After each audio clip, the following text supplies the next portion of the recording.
Olá pessoal, o tema dessa nossa videoaula é o estilo de época chamado barroco, que não é um fenômeno artístico brasileiro, não. O barroco começa na Europa e se espalha pelas Américas também, inclusive pelo Brasil. Nós somos um país que tem uma forte influência de Portugal, que foi a nação europeia que nos colonizou, e como Portugal era um país muito católico, trouxe essa tradição católica para o Brasil. Você pode estar se perguntando, o que o catolicismo tem a ver com o estilo de época? Tem tudo.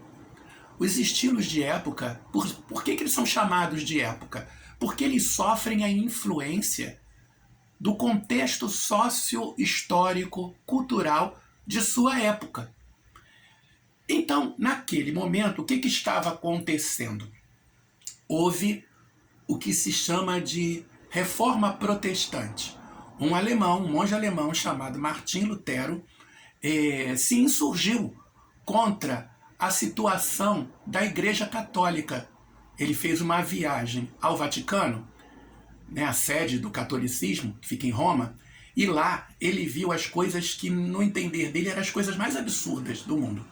Ele viu o Papa vendendo indulgências, perdão pelos pecados, vendendo mesmo, cobrando pelo perdão dos pecados que as pessoas praticavam, porque o Papa precisava de dinheiro para construir aquela que é hoje a Basílica de São Pedro, e para outras coisas também, para fazer suas guerras e tal. Então o Martim Lutero ficou muito revoltado contra aquilo.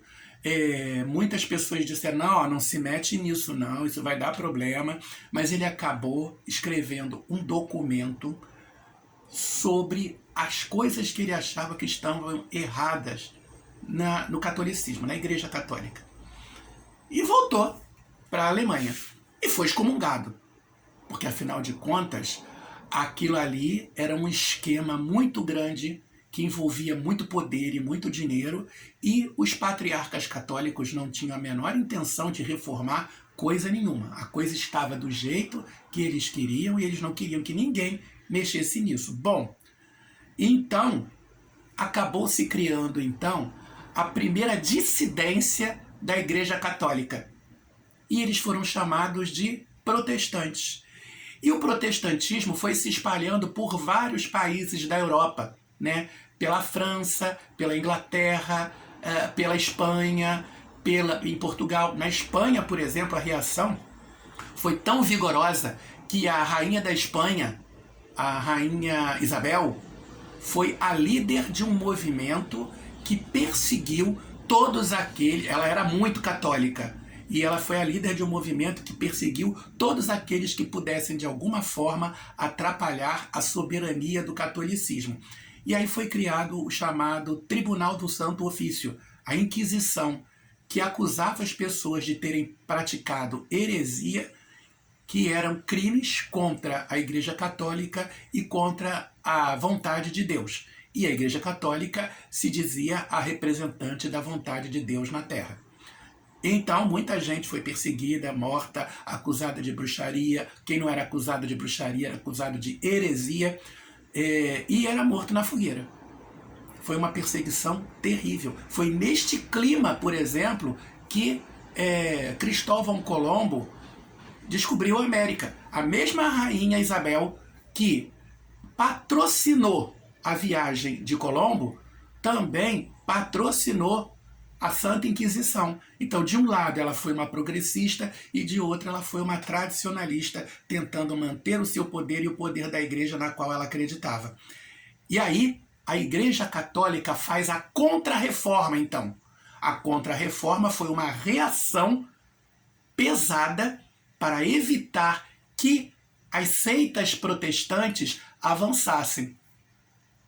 E a Igreja Católica, então, cria um sentimento da culpa. O ser humano é imperfeito comparado a Deus. E como imperfeito, ele está cheio de culpa, desde o pecado original, porque ele nasce do sexo, desde o pecado original até os pecados que ele pratica ao longo da sua vida. Ele quer o material, mas ele deve buscar o divino. Essa é uma das principais características do período barroco. Então a Igreja Católica exerce uma influência sobre a produção artística, e essa produção artística ela vai viver de uma dualidade. Dualidade é uma coisa que tem dois lados, tá? E que dualidade é essa? É o ser humano voltado ao mesmo tempo, de um lado, de uma certa forma, para o material, a vida terrena, e para o desejo de uma vida de atingir a perfeição divina. Ele está entre esses dois polos. Então é muito comum, não só na literatura, mas também na pintura e na arquitetura e na escultura, a existência do que a gente chama de antítese. Se um lado é claro, o outro é escuro. Se um lado é o bem, o outro é o mal. Se um lado é o bonito, o outro é o feio. Se um lado é tranquilo, o outro é agitado. Essa antítese, ela é a marca do período barroco. Ela pode ser vista, como eu disse, nas esculturas, na pintura. É muito comum na pintura barroca que exista um lado do quadro que é claro e o outro lado que é escuro. A luz e a sombra convivendo no mesmo espaço. Deus e a terra, o material e o espiritual. Características principais desse movimento que dominou a Europa e também foi importado pelo Brasil. E nós tivemos grandes figuras barrocas aqui. Nós tivemos Padre Antônio Vieira, de que nós vamos falar numa aula próxima, e depois, numa outra aula, a gente vai falar de um grande poeta, porque Padre Antônio Vieira era português, mas passou a maior parte da sua vida no Brasil. E depois nós vamos falar de um poeta chamado Gregório de Matos, também chamado de Boca do Inferno, numa das nossas próximas aulas. Leiam o texto, respondam as perguntas, manda para mim, vocês precisam de nota, e sempre, sempre, sempre assinem a frequência. Grande abraço.